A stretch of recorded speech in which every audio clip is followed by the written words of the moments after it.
Coba baca di dalam kitabnya Bidayatul Hidayah. Itu ada satu hadis yang sangat panjang sekali. Ketika malaikat membawa amal orang ini, tampak sepertinya orang baik, amalnya banyak sekali, tapi baru di langit pertama sudah ditolak. Ada yang ditolak di langit kedua, ada yang ditolak di langit ketiga, dan seterusnya. Kenapa? Ya karena dosanya. Salah satu yang ditolak adalah orang-orang yang masih suka menggunjing orang lain. Gitu. Jadi malaikat penjaga langit itu diperintahkan Allah, jangan sampai ruh orang ini melewatimu kalau dia masih termasuk orang-orang yang menggunjing orang lain. Nggak bisa sampai ke atas kalau masih menggunjing, ya lemparkan saja, kata.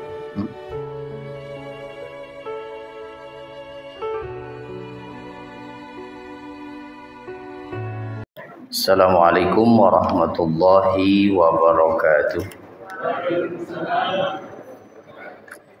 Masih pembahasannya ma'akufari Quraisyin fi tazkirihim wa tabassurihim bima hum fihi minal jahalati wad dhalalah.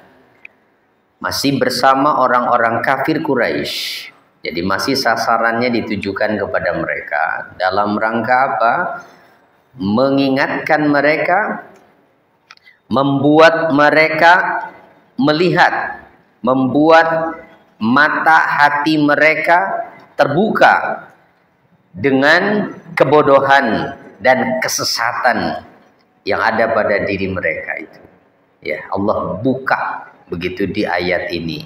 Maka Allah pun mulai berfirman dengan firman-Nya, qad makaral ladzina min qablihim.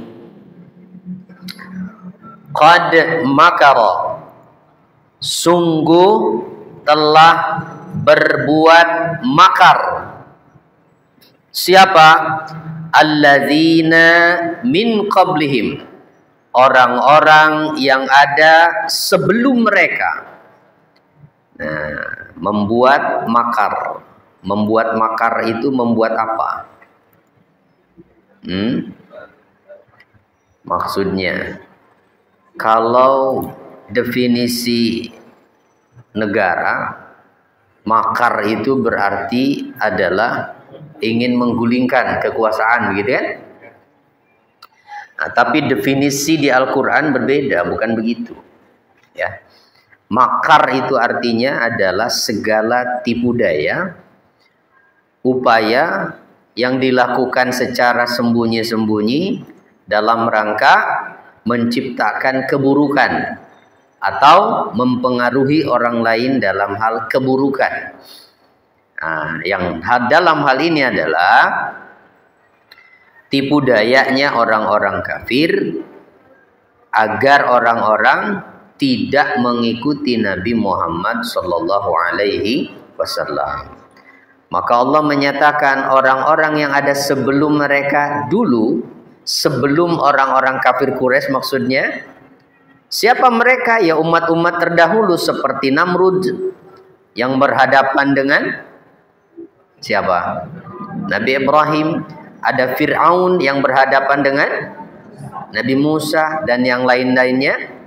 Minal jababirah, di antara penguasa-penguasa, begitu. Allazina tatawalu 'ala Allahi 'azza wa jalla wa makaru birusulihim.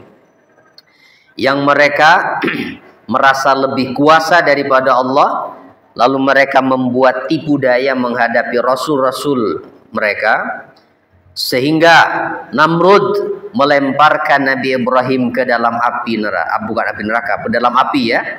Fir'aun juga mengatakan, zaruni uqtul Musa wal yad rabbah, biarkan aku, zaruni aqtul Musa, begitu, biarkan aku akan membunuh Musa dan biarkan dia meminta bantuan kepada Tuhannya. Wow, begitu kata Fir'aun itu. Jadi artinya tipu daya yang dimaksud adalah makar, sebuah berarti upaya untuk melakukan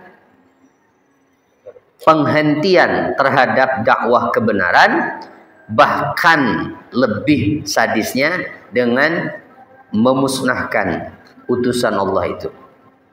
Jadi upaya-upaya melakukan pembunuhan terhadap utusan Allah itu pernah dilakukan oleh umat-umat terdahulu. Apakah umat Nabi juga begitu? Ya, Abu Jahal itu berkali-kali mau melakukan pembunuhan terhadap Nabi, tapi gagal terus. Orang-orang Yahudi pun demikian. Ya, orang-orang Yahudi pun demikian. Nah, maka apa yang terjadi dengan orang-orang yang terdahulu itu, lihat akibatnya apa? Fa'atallahu bunyanahum minal qawa'id. Maka Allah hancurkan rumah-rumah mereka mulai dari pondasinya. Fakharra alaihimus saqfu min fawqihim, lalu atap rumah itu jatuh menimpa mereka dari atas. Wa atahumul azabu min haitsu la yashurun, dan azab itu datang kepada mereka dari arah yang tidak mereka sadari. Ya, dari arah yang tidak mereka sadari. Yakni maknanya adalah atahu amrullah bihadmih, bahwa datanglah kepada mereka perintah Allah untuk menghancurkannya, menjatuhkannya atas orang-orang yang zalim itu. Menjatuhkan apa, menghancurkan apa, rumah-rumah mereka, bahkan dari mulai pondasinya dihancurkan, begitu. Lalu kemudian ya atapnya pun jatuh menimpa mereka dari atas, dan azab itu datang tanpa mereka sadari. Itu wazahaba batiluhum wazala makruhum, maka kebatilan mereka pun hilang dan makar mereka pun lenyap. Nggak ada gunanya lagi, tidak ada artinya, gagal semuanya. Ya, Namrud yang ingin berusaha menghentikan dakwahnya Nabi Ibrahim dengan berusaha membunuh Nabi Ibrahim dengan cara dibakar. Bagaimana akhirnya? Apakah Nabi Ibrahim terbakar dengan api itu? Tidak, ya, tidak sama sekali. Selamat Nabi Ibrahim. Itu selamat Nabi Ibrahim, sama sekali tidak terbakar. Lalu Fir'aun yang ingin membunuh Musa, apa yang terjadi akhirnya? Siapa yang kalah? Siapa yang dihancurkan? Fir'aun dengan tentaranya kan. Mereka yang ditenggelamkan oleh Allah itu. Nah, dan begitu juga tentunya umat-umat lainnya selain mereka. Begitu maknanya. Alam yatta'iz bihaza kafaratu Quraisy. Nah, apakah orang-orang kafir Quraisy tidak mengambil pelajaran dari fakta ini? Dan mereka juga tahu tentang kisah itu. Mereka tahu tentang kisah Fir'aun, mereka tahu tentang kisah Namrud itu. Wahum yamkuruna binabiyihim wa yubayyituna lahu su' bil qatli awil nafyi awil habsi. Mereka membuat makar di antara mereka. Lalu mereka bersekongkol, atau yubayyituna itu apa? Bersepakat secara diam-diam. Yubayyitun itu di malam hari membuat kesepakatan, selalu berkumpul di satu tempat namanya Darun Nadwah, tempat mereka bermusyawarah gitu, untuk apa? Membuat rencana apa yang mesti dilakukan untuk menghentikan dakwahnya Muhammad. Nah, mereka berusaha untuk melakukan hal yang buruk dengan rencana membunuh Nabi atau menahannya, gitu ya, atau menahannya. Banyak yang mengusulkan kan, apakah diusir atau ditahan aja, ditangkap begitu Muhammad nih. Dan akhirnya yang mengusulkan itu adalah iblis yang menyerupakan diri sebagai seorang kakek. Itu di Darun Nadwah itu tiba-tiba muncul mengusulkan agar Muhammad dibunuh. Dan itu terjadi sebelum Nabi berangkat hijrah kan. Itu supaya mereka tidak dituntut oleh keluarga Muhammad, maka yang melakukan pembunuhan adalah perwakilan dari seluruh suku Arab. Setiap pemuda harus mengirimkan perwakilannya untuk membunuh Muhammad. Dikepung rumah Nabi. Ya, dikepung rumah Rasulullah itu, tapi Rasulullah ternyata bisa keluar. Ya. Dan meminta Ali untuk menggantikan beliau di dalam kamarnya. Ya, tugas yang sangat berat, itu taruhannya nyawa. Tapi Ali bin Abi Thalib siap menerima itu. Ya. Dan ternyata apa? Selamat dua-duanya. Ya, selamat dengan izin Allah.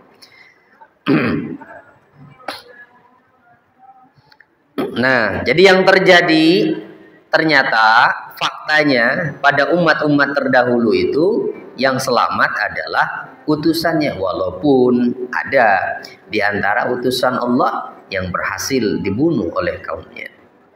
Ya, seperti Nabi Zakaria, ya, itu mereka bunuh.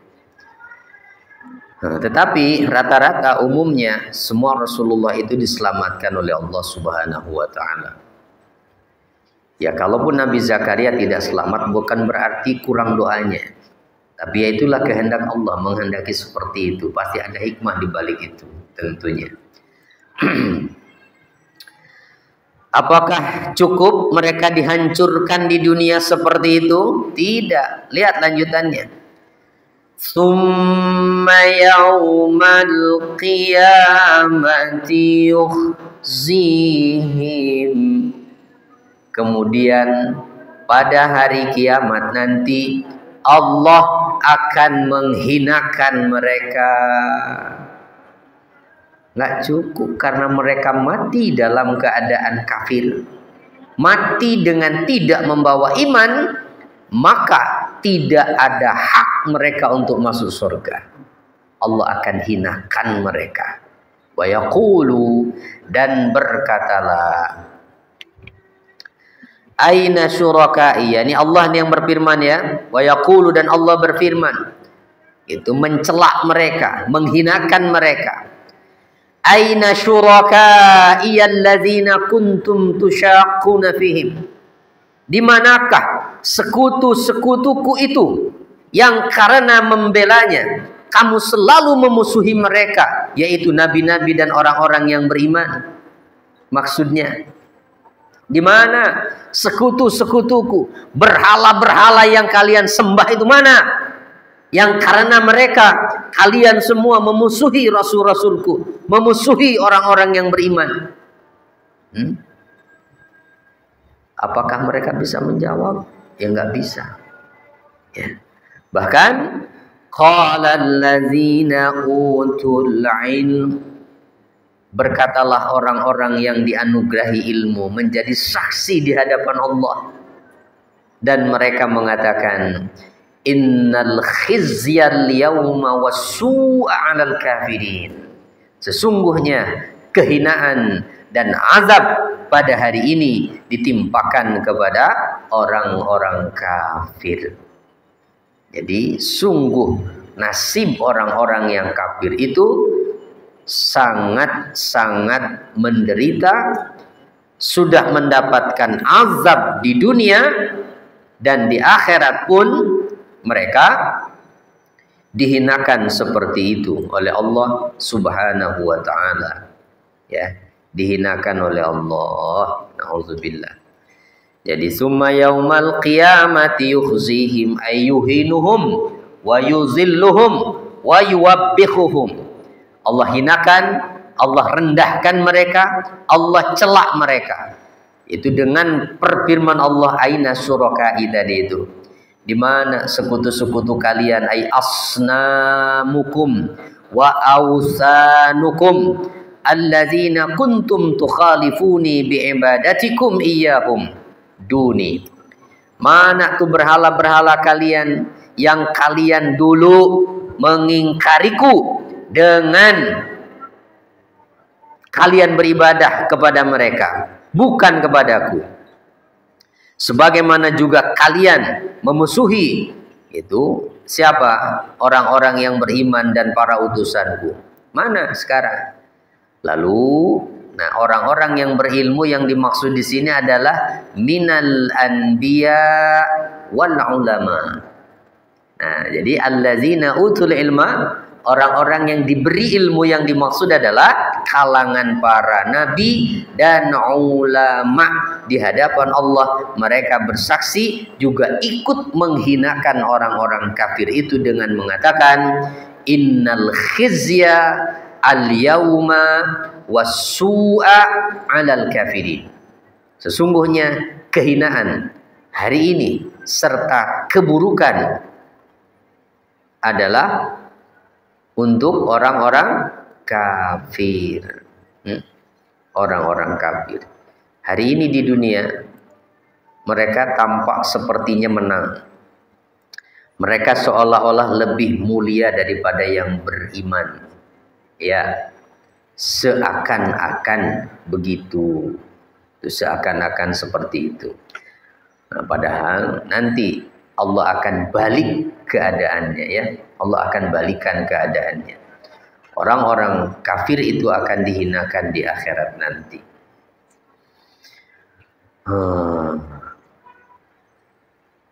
Kemudian apa lanjutannya?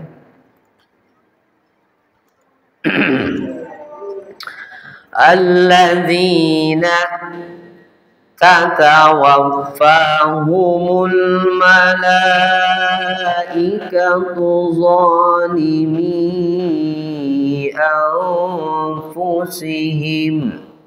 Siapa mereka yang kafir, yang nanti di hari kiamat dihinakan oleh Allah?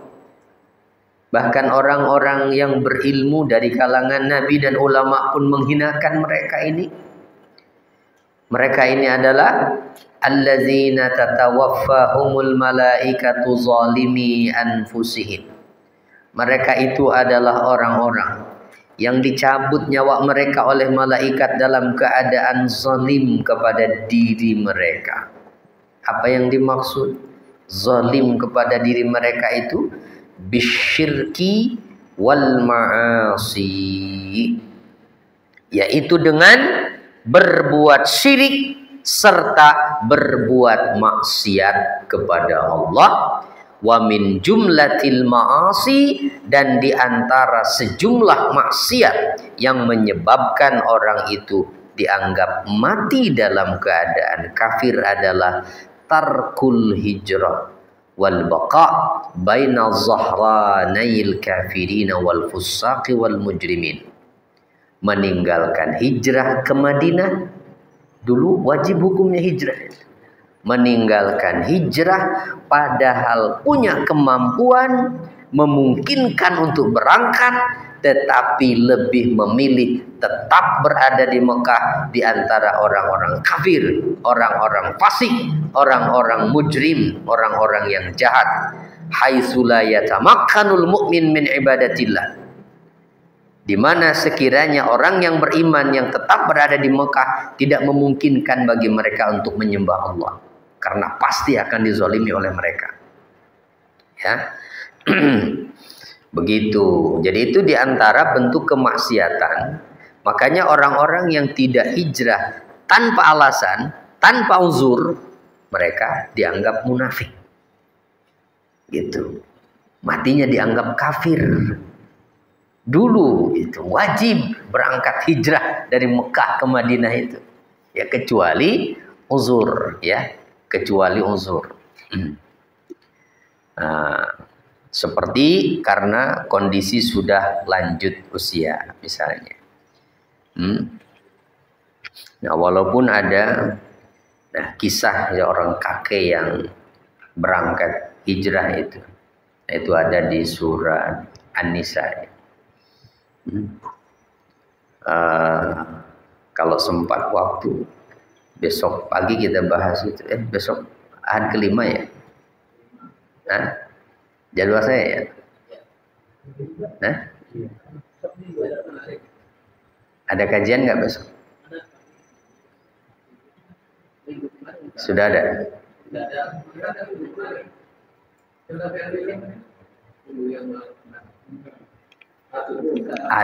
Subuh.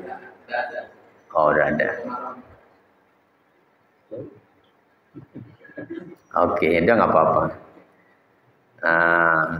Jadi di surat An-Nisa ayat 100 itu ya, kisahnya ada di situ.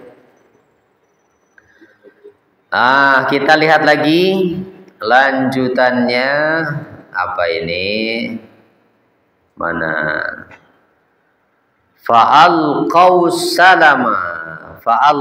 salama. Lalu mereka orang-orang kafir ini apa nih? Tadi kata mereka pun menyerahkan diri kepada Allah sambil berkata, tunduk mereka nanti di akhirat ya. Dan berkata kepada Allah, apa yang mereka katakan? Ma kunna na'malu min su'. Kami tidak pernah mengerjakan suatu kejahatan pun. Ya, nggak ngaku mereka ya. Tidak ngaku ternyata orang-orang kafir itu. Ma na'malu min su'in katanya. Yakni ketika mereka, ada yang mengatakan dalam tafsirnya adalah inda mu'ayanatihim malakal mauti wa a'wana.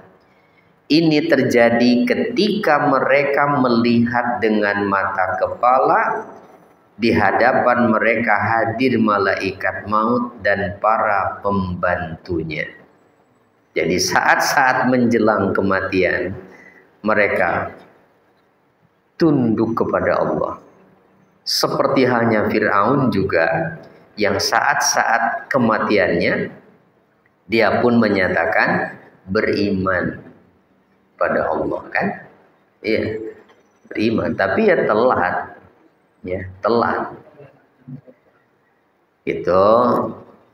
Ya, mereka pun menyatakan demikian, kami tidak berbuat keburukan katanya. Yang dalam tafsirnya ini terjadi ketika mereka menghadapi malaikat maut dan para pembantunya, karena sesuai dengan apa yang Rasulullah terangkan, malaikat maut itu datangnya tidak sendirian.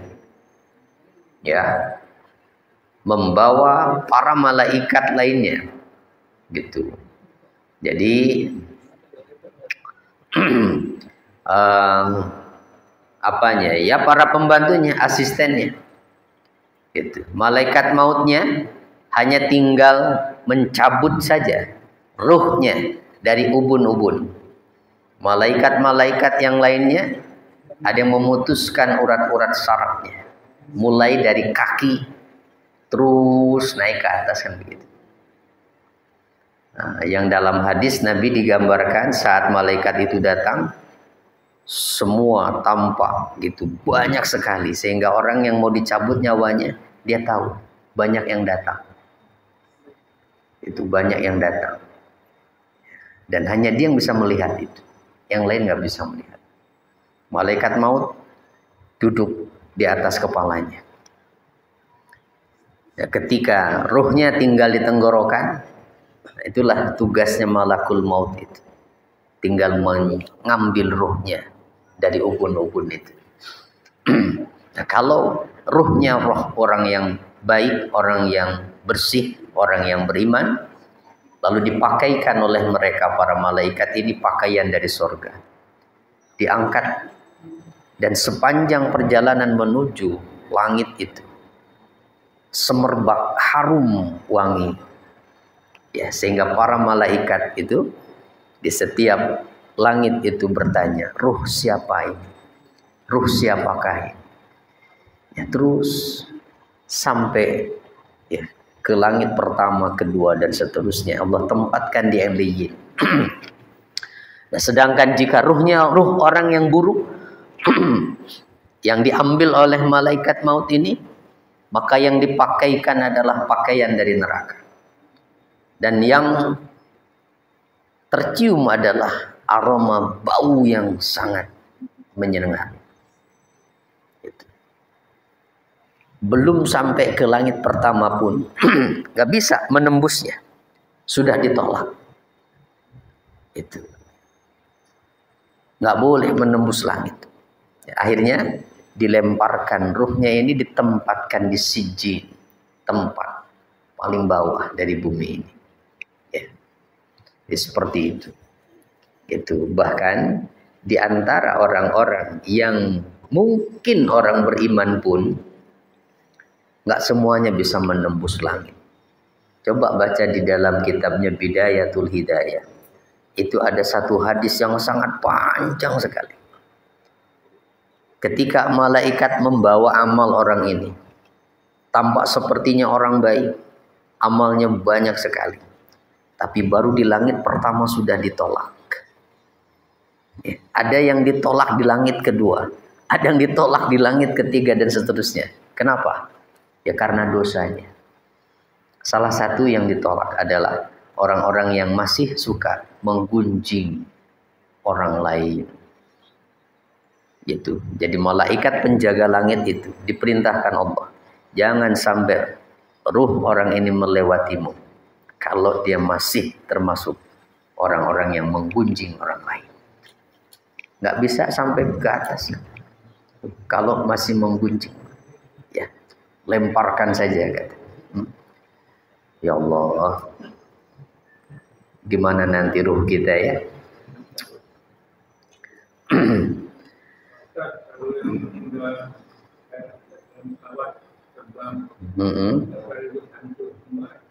Ya sama, kan yang hancur hanya jasadnya, ruhnya tidak hancur.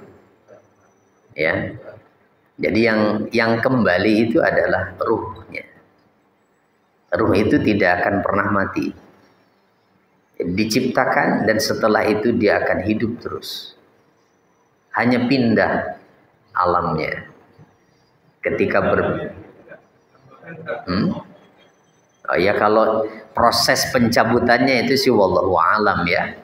Nah, ya Allah yang maha tahu bagaimana prosesnya. Kalau yang diceritakan tadi itu Nabi menggambarkan proses yang normal, ya, proses yang normal.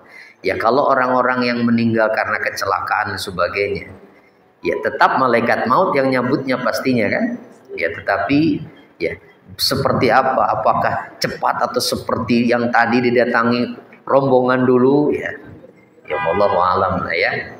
Nah, kita nggak usah ikut memikirkan itulah ya. Jadi itu urusan Allah. Bagaimana Allah mematikan mereka, begitu. Dan boleh jadi orang-orang yang mati dalam keadaan seperti itu, kalau mereka orang beriman, itu adalah cara Allah menyayangi mereka, ya kan? Karena orang-orang yang mati mendadak seperti itu dikategorikan mati syahid, syahid akhirat, tapi ya syahid akhirat. Baik, terus lanjutannya apa nih ayatnya? Bala innallaha alimum bima kuntum ta'manun. Bala, malaikat menjawab, pernah, katanya ya. Sesungguhnya Allah maha mengetahui apa yang telah kamu kerjakan. Apa nih maksudnya bala nih? Bala ya, gitu asalnya bala itu ai kuntum ta'maluna su. Kan tadi mereka mengatakan, ya Allah, kami nggak berbuat buruk. Udah bohong aja ya. Itulah tukang bohongnya begitu. Mau dicabut malaikat maut aja masih bohong, ya Allah. Nih, dasar tukang bohong. Iya. Kata dia, saya nggak pernah berbuat buruk. Kata malaikat, pernah. Nah, gitu bala itu ya. dibantah oleh malaikat itu. Ya. Kuntum ta'maluna su, pernah gitu kalian itu berbuat buruk. Innallaha alimun bima kuntum ta'malun. Sesungguhnya Allah Maha mengetahui apa yang kalian kerjakan. Oh, ya, ditegur malaikat. Ya nggak bisa membantah kalau malaikat yang negor, ya. Iya, kalau yang negor hakim ya mungkin masih bisa dibantah, gitu. Kalau yang dihadirkannya orang-orang yang kaya banyak duitnya, baik. Nah itu, lalu dikatakan pula kepada mereka, lihat lanjutannya apa? Fadkhulu abwaaba jahannam khalidina fiha. Masuki pintu-pintu neraka jahanam itu. Kalian kekal di dalamnya. Fala bi'sa maswal mutakabbirin. Itulah seburuk-buruk tempat bagi orang yang menyombongkan diri. Ya Allah. Ya. Ya. Ya, masukilah katanya pintu-pintu pintu-pintu jahanam itu. Ay abwaaba tabaqatiha. Pintu-pintu tingkatan-tingkatan jahanam. Kadang jahanam itu disebutkan sebagai tingkatan paling atas. Kadang jahanam itu menyebutkan untuk menyebut neraka secara keseluruhan. Ya. Nah, di sini kan abwab, pintu-pintu jahanam. Berarti yang dimaksud jahanam itu adalah neraka secara umumnya. Karena neraka itu bertingkat-tingkat, ya. Nah, walaupun jahanam adalah nama bagi tingkatan yang paling atas.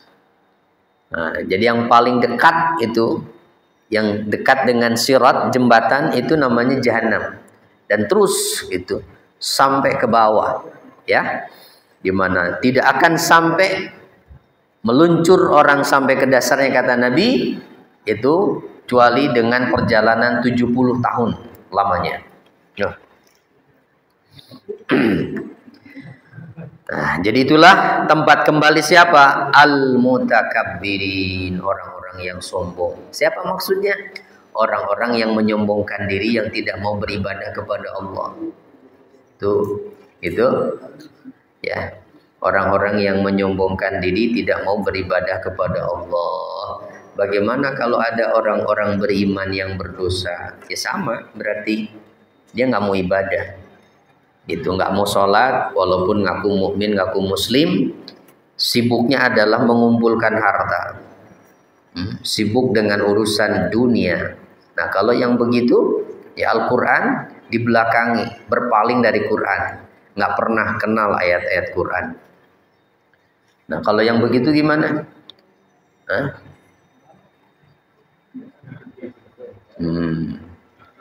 Fahasyara fanada, kan di surat apa tuh ada. Allah akan mengumpulkan mereka dan neraka itu akan memanggil-manggil orang yang hidupnya jauh dari Quran, nanti namanya akan disebut oleh neraka itu, dipanggil-panggil. Hei pulang kesini gitu berarti ya. Aduh ya Allah, ngeri ya. Jangan sampai nanti nama kita dipanggil oleh neraka ya. Nauzubillah. Ada. Itu di juz 29 apa ada ayat-ayatnya tentang gambaran-gambaran neraka itu. Kita masih jauh. Baru surat An-Nahl ya. Baru surat An-Nahl. Lanjut lagi ayatnya. Wa qila lil ladzina taqaw madza anzala rabbukum. Nah, kalau tadi gambaran orang-orang yang sombong, tidak mau beribadah kepada Allah, orang-orang yang kafir. Nah, lalu Allah berikutnya memberikan gambaran tentang mereka yang bertakwa. Dikatakan kepada orang-orang yang bertakwa, madza anzala rabbukum. Apa yang telah Tuhanmu turunkan? Allah bertanya tentang Al-Quran ini. Qalu, mereka menjawab khairan, kebaikan. Maksudnya Quran. Ya. Jadi orang-orang yang bertakwa menyebut Quran itu sebagai kebaikan. Karena Quran itu adalah sumber kebaikan. Semua yang ada di dalamnya adalah kebaikan. Lilladzina ahsanu fi hadhihi dunya hasanah. Orang-orang yang berbuat baik di dunia ini akan mendapatkan balasan yang baik nanti di akhirat. Waladarul akhirati khair, dan sungguh negeri akhirat itu pasti lebih baik.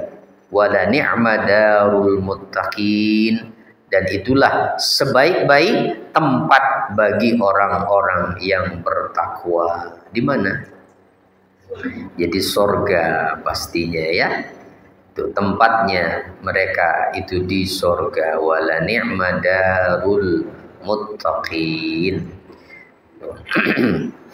Mereka adalah orang-orang yang bertakwa, tidak berbuat syirik, tidak durhaka kepada Allah. Ketika ditanya itu, idza sa'alahum man ata makkata yata'arrafu ala ma ballagha min da'watil Islam. Itu ditanya kepada mereka orang-orang kafir Quraisy nih khususnya, siapa yang datang gitu. Atau ya di sini masa'alahum man ata makkata itu yata'arrafu ala ma ballaghahu min da'watil Islam. Jadi ketika ditanya mungkin nanti di akhirat ataupun ditanya waktu di dunia, mereka mengatakan yang bertakwa ini ketika ada orang yang datang ke Mekah dan setelah mengenal dakwah Rasul, ketika mereka ditanya apa yang diturunkan oleh Tuhan kalian, mereka menjawab kebaikan. Li'annal Qur'ana khair, sebab Quran itu isinya adalah kebaikan. Nah, sedangkan murid-murid orang musyrik mengatakan tuh di minggu yang lalu, mereka mengatakan apa ketika ditanya tentang Quran? Asatirul awwalin, itu mah dongeng orang-orang dulu, kan begitu katanya ya? Oh, asatirul awwalin, oh itu mah dongeng orang-orang dulu. Di ayat-ayat sebelumnya itu. Tapi orang-orang yang bertakwa ketika mereka ditanya tentang Quran, mereka mengatakan kebaikan. Quran itu isinya kebaikan. Kalau ingin hidup kita ini baik, berarti jangan jauh dari Quran. Ya, jangan jauh dari Quran.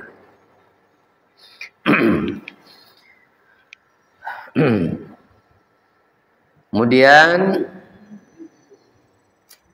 apa tuh tempatnya, di mana tempatnya orang-orang mukmin ini? Jannatu adni yadkhulunaha tajri min tahtihal anhar, yaitu tempat bagi orang yang bertakwa adalah surga Aden yang mereka masuki, yang mengalir di bawahnya sungai-sungai. Lahum fiha ma yasha'un. Di dalam surga itu mereka mendapatkan segala yang mereka inginkan. Kadzalika yajzillahul muttaqin. Demikianlah Allah memberikan balasan kepada orang-orang yang bertakwa. Ya. Tajri min tahtihal anhar.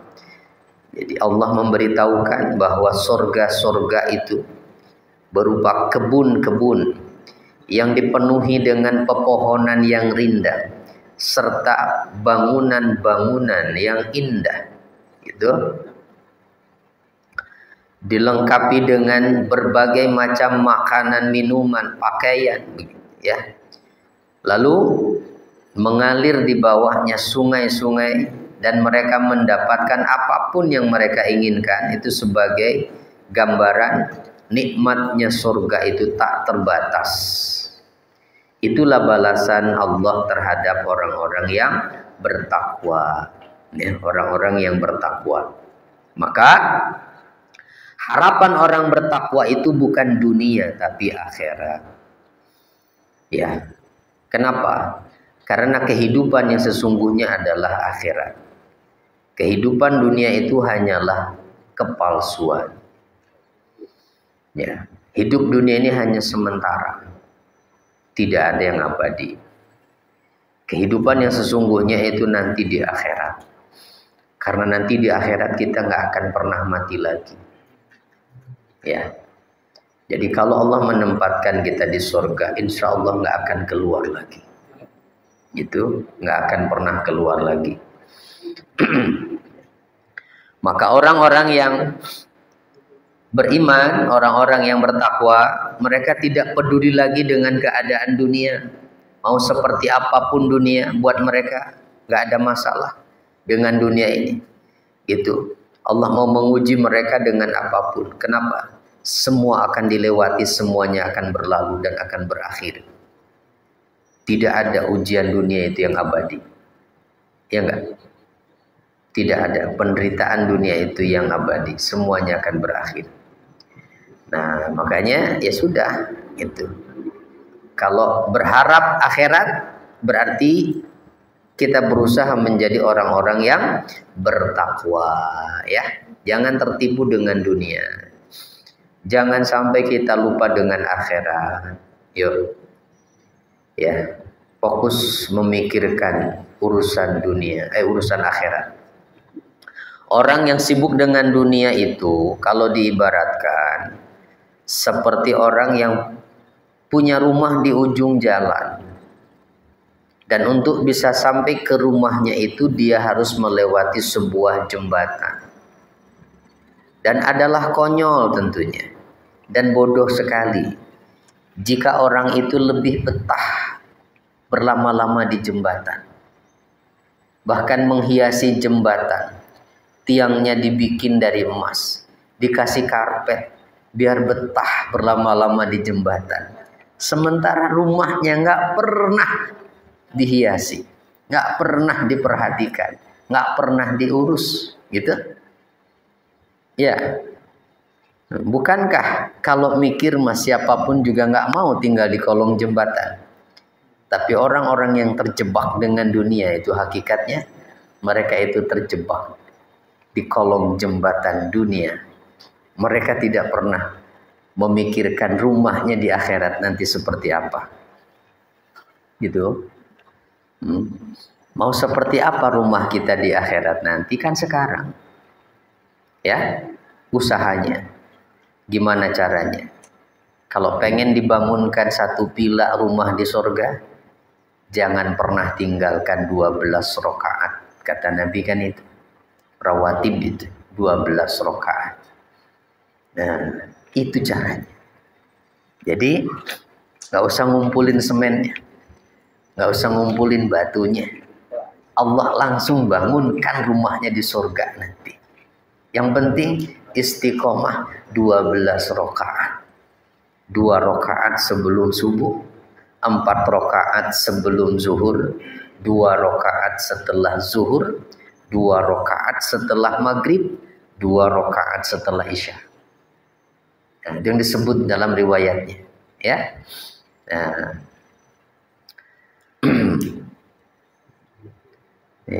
Jadi sebetulnya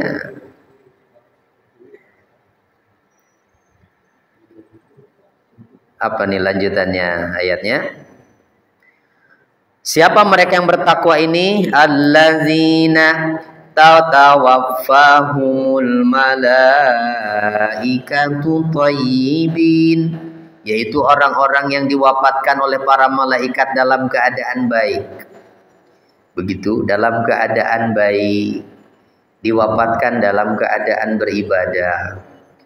Ya, husnul khatimah itu cirinya adalah orang itu akan diberi taufik oleh Allah untuk melakukan ibadah, melakukan kebaikan sebelum meninggalkan dunia ini. Sehingga perbuatan terakhir yang dilakukannya adalah kebaikan. Gitu. Itu cirinya husnul khatimah. Jadi cara kematian bisa beda-beda tiap orang. Tapi yang menentukan matinya baik atau tidak, apa yang terakhir kali dia lakukan sebelum meninggal itu. Nah itu, ya. Yang terakhir dia lakukan apa? Jadi orang yang baik akan dibimbing oleh Allah agar yang menjadi akhir dari aktivitasnya adalah kebaikan. Ya, mudah-mudahan kita termasuk orang seperti itu. Yaquluna, para malaikat berkata kepada mereka menyambut orang-orang yang baik ini, yang bertakwa ini, salamun alaikum udkhulul jannata bima kuntum ta'malun. Selamat ya untuk kalian semua. Silahkan masuk ke surga karena apa yang telah kalian kerjakan dulu. Tuh. Kalau di surat Hud kita menemukan para malaikat itu mengatakan salamun alaikum bima sabartum, gitu ya. Selamat untuk kalian semuanya karena kalian semua udah sabar. Tuh. Yuk, kalian udah sabar puluhan tahun mau sholat. Kalian udah sabar puluhan tahun mau puasa, gitu. Kalian mau sabar melaksanakan apa yang Allah perintahkan. Sekarang kita nggak lihat semua itu balasannya. Yang kita rasakan hari ini mungkin capek, ya. Yang kita rasakan hari ini jenuh, gitu. Tapi nanti di akhirat semuanya akan baru kita lihat balasan itu. Gitu. Maka tugas kita adalah memperkuat kesabaran. Sabar, ya. Sabar. Insya Allah kita tinggal sebentar lagi kok. Ya, ya Pak. Nggak akan lama lagi kok. Gitu. Ya. Wallahu a'lam, itu tinggal berapa lagi sisanya ya. Hal yang zuruna, lalu bagaimana dengan orang-orang kafir Makkah ini? Apa yang mereka tunggu? Hal yang zuruna illa an ta'tiyahumul malaikat aw ya'ti amru rabbi. Adakah yang mereka, yaitu yang ditunggu oleh orang-orang kafir itu tidak ada selain datangnya malaikat kepada mereka, yaitu dengan mencabut nyawanya, aw ya'ti amru rabbi, atau datang perintah Tuhanmu untuk menghancurkan mereka. Kadzalika fa'alal ladzina min qablihim, demikianlah orang-orang kafir sebelumnya telah berbuat, dan seperti itu Allah hancurkan. Wa ma zalamahumullah, Allah tidak zalim kepada mereka, walakin kanu anfusahum yazlimun, tetapi merekalah yang zalim pada diri mereka sendiri. Kenapa? Semuanya sudah dijelaskan. Ya, semuanya sudah jelas. Fa'asabahum sayyi'atu ma'amilu, maka mereka ditimpa azab akibat perbuatan mereka. Wa haqa bihim ma kanu bihi yastahzi'un, dan diliputi oleh azab yang dahulu mereka selalu perolok-olokan itu. Bahkan orang-orang kafir sampai ada yang nantangkan di hadapan Nabi dulu tuh, sampai berdoa tuh. Salah satunya, Allahumma in kana hadza huwal haq fa amtir alaina hijaratan minas sama, katanya ya. Ya Allah, kalau memang Quran ini benar, silahkan hujani kami dengan batu dari langit. Sampai begitu. Tuh, nantangin turunnya azab, tapi nggak pernah itu terjadi. Ya, mereka memperolok-olok azab itu, tapi nanti di akhirat pasti mereka akan merasakan itu. Nah, jadi kesimpulannya juga banyak ini. Ada 10 poin nih. Lumayan panjang hari ini nih ayatnya. Pertama, buruknya akibat makar yang pasti akan meliputi pelakunya, dan yang dimaksud adalah makar yang buruk, yaitu tipu daya untuk merusak atau membawa pengaruh buruk pada orang lain. Nah, kalau makar yang baik ya berarti adalah tipu daya untuk menghancurkan musuh-musuh Allah. Ya. Kedua, menjelaskan penghinaan Allah di hari kiamat terhadap pelaku syirik dan kedurhakaan kepadanya, juga kepada Rasulnya. Jadi siapapun yang di dunia ini berbuat syirik, durhaka kepada Allah, durhaka kepada Rasulullah, pasti nanti akan dihinakan oleh Allah Subhanahu wa taala. Ketiga, keutamaan ahli ilmu. Sekiranya di antara mereka ada yang menjadi saksi di hari kiamat dan mencela para penghuni neraka tadi.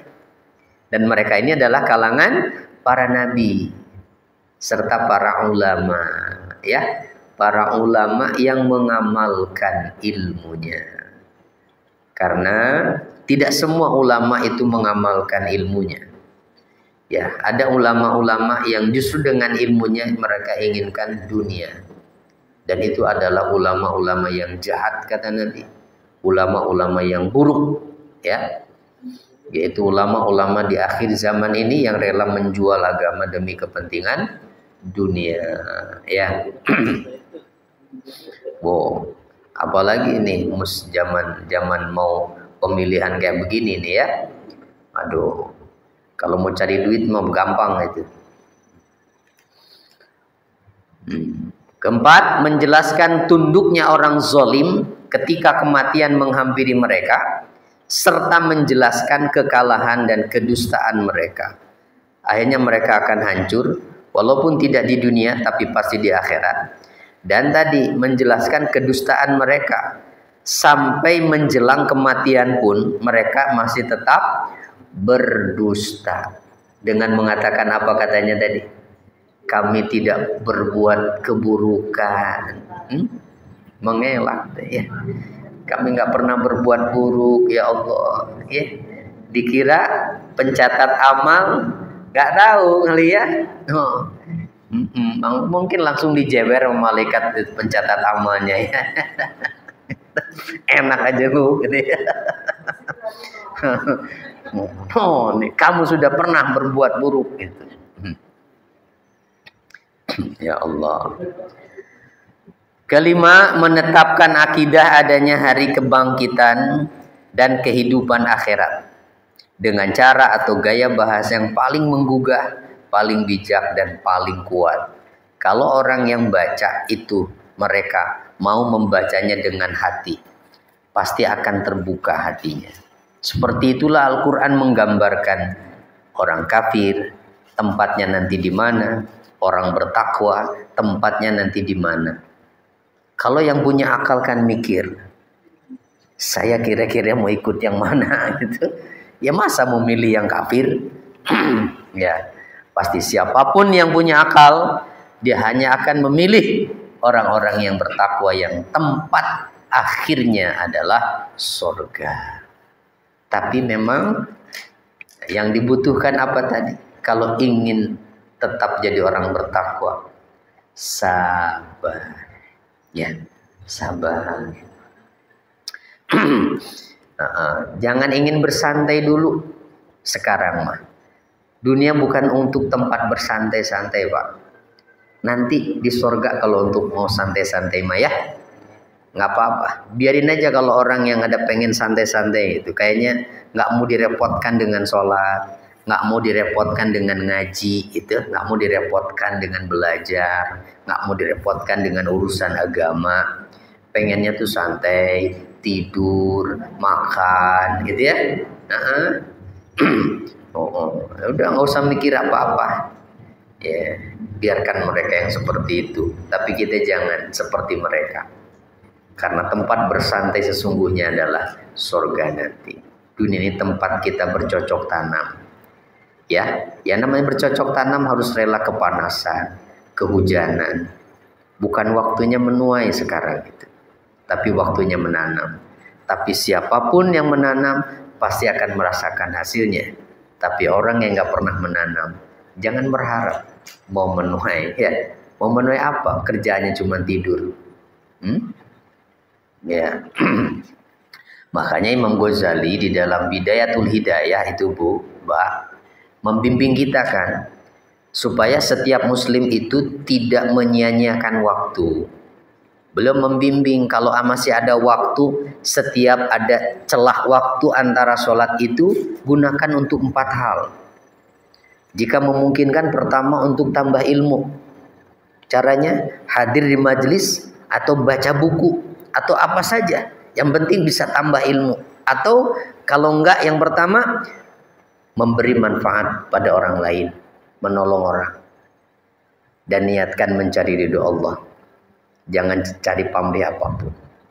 Atau yang ketiga, ya, kalau nggak menolong orang adalah apa? Yang ketiga tuh di dalam Bidatul Hidayah, yang pertama kan menuntut ilmu. Nah, yang kedua menolong orang. Ketiganya itu apa ya? Ada yang ingat nggak? Nah, kalau yang keempatnya adalah mencari rezeki, gitu. Mencari rezeki, mencari rezeki. Kalau memang itu kita butuhkan, silahkan cari rezeki, kerja artinya. Tapi tujuannya apa? Untuk membantu supaya kita bisa menambah bekal akhirat, gitu Pak ya. Silakan cari duit yang banyak, tapi untuk akhirat, ya. Bawa sampai ke akhirat uangnya. Jangan ditinggal di dunia, sayang Pak. Ya, udah punya miliaran, cuma ditinggal di rekening mah nggak akan jadi apa-apa. Ya, cuma bikin ahli waris pada berantem nanti itu. Ya.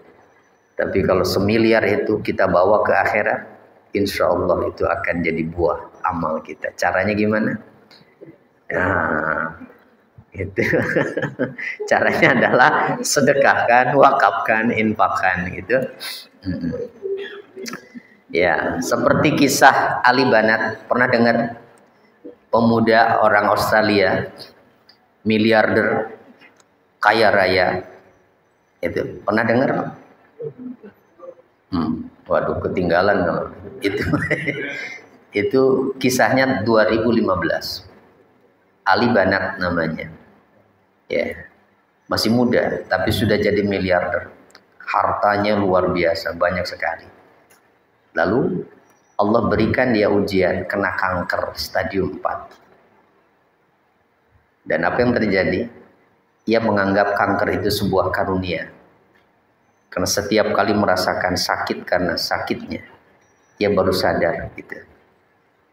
Ya, baru sadar tentang hakikat hidup itu seperti apa.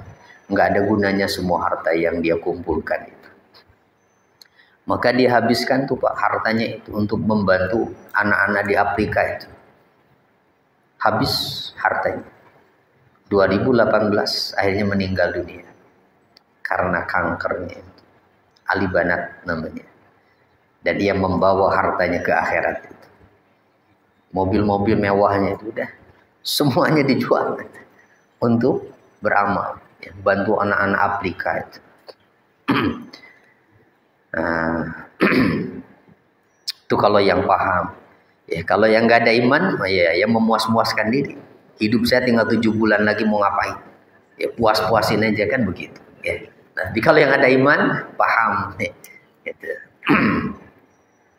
Kemudian yang keenam, dimutlakannya kata khair yang artinya kebaikan terhadap Al-Quran. Tadi kan orang beriman tuh ditanya apa yang diturunkan oleh Tuhan kalian.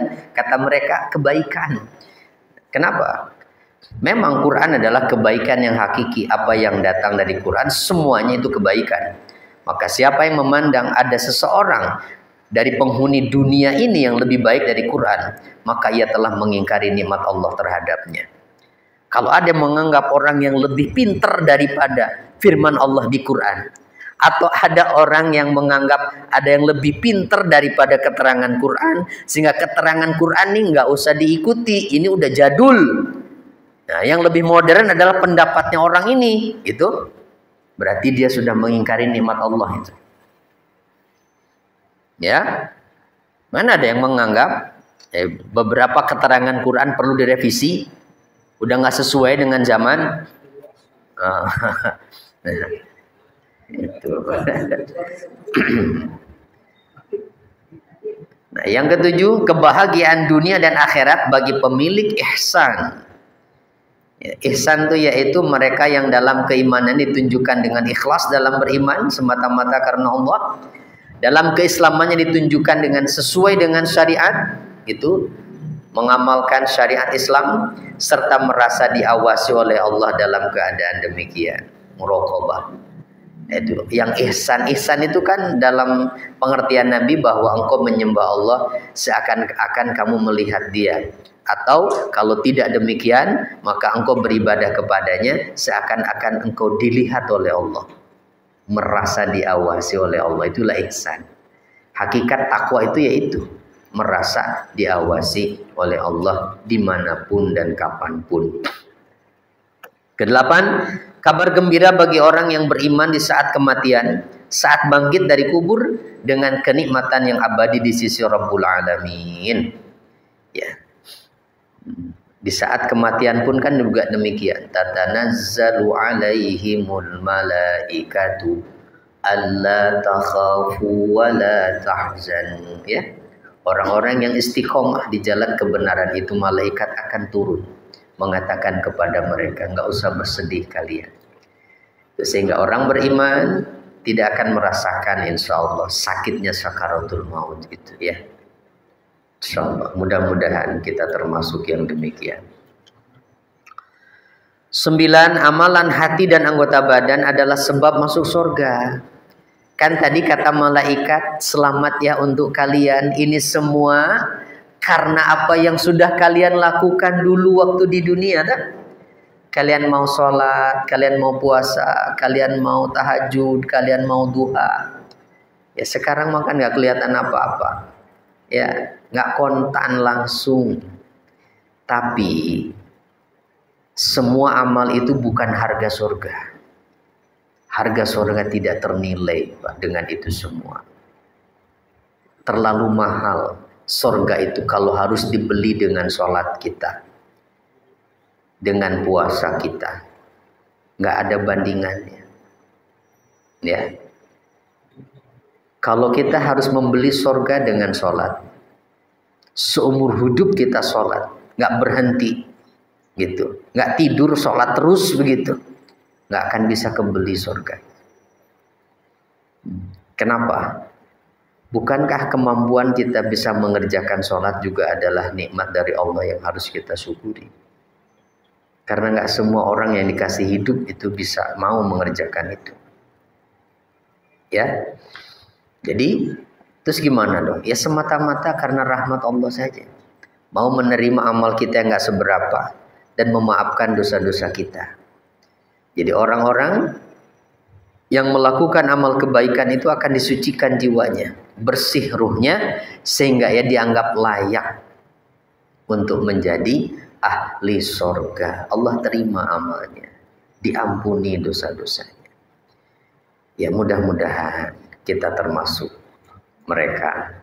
Terakhir, orang-orang yang jahat, yang terus-menerus dalam kezaliman, keburukan dan kerusakan, tidaklah mereka menanti kecuali datangnya azab yang pasti akan menimpa mereka segera ataupun kemudian, di dunia ataupun di akhirat. Azab itu pasti datang menimpa mereka jika mereka tidak bertobat dengan tobat yang sebenarnya. Nah makanya ya, semangat hijrah, semangat tahun baru itu ayo kita semangat dengan mengawali tahun ini dengan semangat perubahan. Caranya tobat. Ya, siapapun yang ingin berubah menjadi lebih baik, langkah pertama yang harus dilakukan adalah tobat. Karena akhlak yang baik itu seperti pakaian. Pakaian sebagus apapun, kalau badan yang mengenakannya itu kotor, pasti nggak akan nyaman. Pakaian itu akan nyaman dikenakan ketika badan kita bersih, rapi. Artinya apa? Akhlak yang baik tidak akan mau bersahabat dengan jiwa yang kotor. Maka nggak akan bisa istiqomah kalau di dalam diri kita masih banyak dosa. Kayak supaya akhlak yang baik ini betul-betul menjadi melekat dengan diri kita, caranya adalah terus bersihkan diri dengan cara tobat ya. Insyaallah mudah-mudahan di awal tahun ini yang menjadi awal yang baik untuk kita melangkah ke depan lebih baik lagi. Ya, kalau masih diizinkan sampai akhir tahun ini, ya semoga Allah jadikan hari-hari kita ke depan adalah hari-hari yang terbaik gitu, sehingga kita dipanggil oleh Allah dalam keadaan yang terbaik gitu. Ya mudah-mudahan masih diberi kesempatan ketemu lagi dengan tahun depannya ya, harapannya begitu ya, tapi nggak ada yang pasti semuanya gitu. Rata-rata kita insya Allah nggak akan ada yang sampai 50 tahun lagi gitu. Ya lamaan. Wallahu a'lam. 10 tahun juga belum tentu ya, apalagi 50 tahun. Ya Allah, berarti kan sebentar lagi ya sebenarnya mah ya. Kok kayaknya kita masih lama aja kayaknya ya. Ya Allah, padahal kalau ngukur umur nih saya udah 60. Ya Allah, berarti kan perkiraan paling lama 10 tahun lagi saya hidup. Ya Allah. Cuman sering lupa gitu itu ya. Nah, itu dia. Alhamdulillahirabbil alamin. Aduh, boleh. Waduh, silahkan.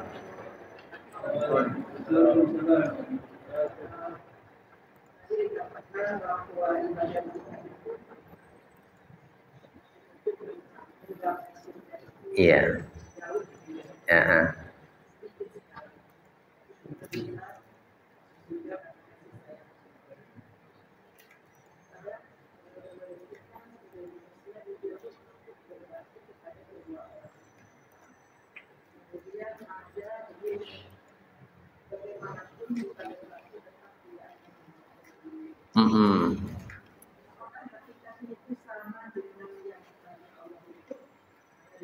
Iya, sama.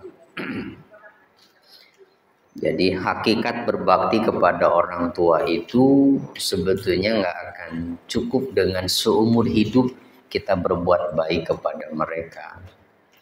Tetapi kita berusaha menjadi anak yang layak disebut sebagai anak baik gitu. Ya. Walaupun hakikatnya gitu.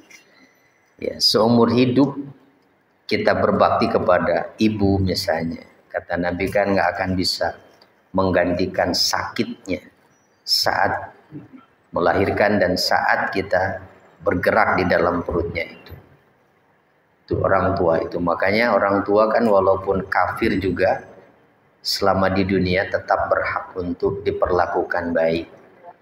Kenapa? Biar bagaimanapun dialah yang menjadi sebab adanya anak itu.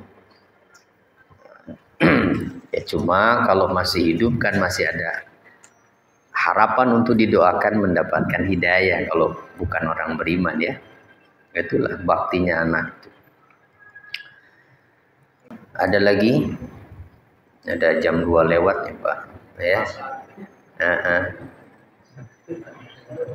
Masih pada puasa nih? Enggak? Oh, udah ngopi ya? Gimana puasa udah ngopi tadi?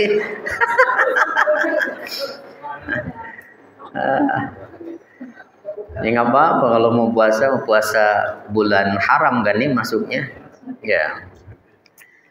Baik, kita tutup dulu dengan kafaratul majlis. Subhanakallahumma wa bihamdika asyhadu an la ilaha illa anta astaghfiruka wa atubu ilaik. Sampai jumpa lagi nanti Sabtu yang akan datang. Kita lanjutkan surah An-Nahl masih ya.